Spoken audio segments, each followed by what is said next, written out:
Hi hello welcome back to Aadya vlogs. ఎలా ఉన్నారండి అందరూ? నేనైతే చాలా బాగున్నాను. రాజస్థాన్లో ఇప్పుడిప్పుడే ఎండలు ఇంకా స్టార్ట్ అవబోతున్నాయి. మాకు కష్టాలు కూడా స్టార్ట్ అయినట్టే అనిపిస్తుంది నాకు. సో కష్టాలు ఏంటి అనుకుంటున్నారా? నిజమేనండి బాబు. ఎండ అంటే మామూలు ఎండ కాదండి బాబు. మనం ఇంట్లో ఉన్నా సరే మనకు వేడి వేడి పిల్లలకైతే సెన్సిటివ్ స్కిన్ కదా, వేడి వేడి బొబ్బలు వచ్చేస్తాయి. నాకైతే భయమేస్తుంది. మేము చుట్టికి వెళ్ళి జూన్లో వచ్చామని, మే ఎండింగ్లో వచ్చామన్నమాట.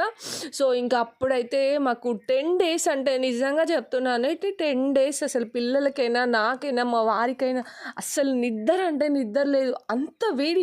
కూలర్ నడుస్తూనే ఉంది, ఫ్యాన్స్ నడుస్తూనే ఉన్నాయి. అసలు అమ్మో చెప్పడానికి అసలు తలుచుకుంటేనే భయమేస్తుంది. అందుకే అనుకుంటున్నాం ఈసారి చుట్టి వెళ్తే మాత్రం తప్పకుండా జూన్ మొత్తం అక్కడే స్పెండ్ చేయాలనేసి. జూలైలో మళ్ళీ నార్మల్ అయిపోతుంది అనమాట. అంతగా ఏం ఉంటుంది, వేడి ఉంటుంది కానీ అంతగా ఏం అనిపించదు. అండ్ వాటర్ కూడా అండి, అస్సలు ట్యాంక్లో వాటర్ అయితే మనం 10 దాటిన తర్వాత యూజ్ చేసుకోవడానికి అస్సలు పనికిరావన్నమాట.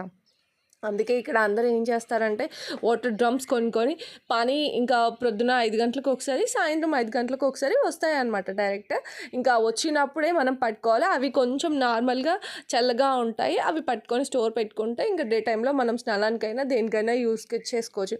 పొరపాటున అవి పట్టుకోలేదు అనుకో, ఇంకా మనం ఆ రోజు బలి అనమాట.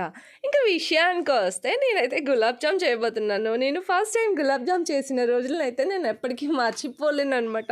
ఎందుకంటే అస్సలు నాకు ఫస్ట్లో గులాబ్ జామ్ చేయడం అనేది అసలు రాదు.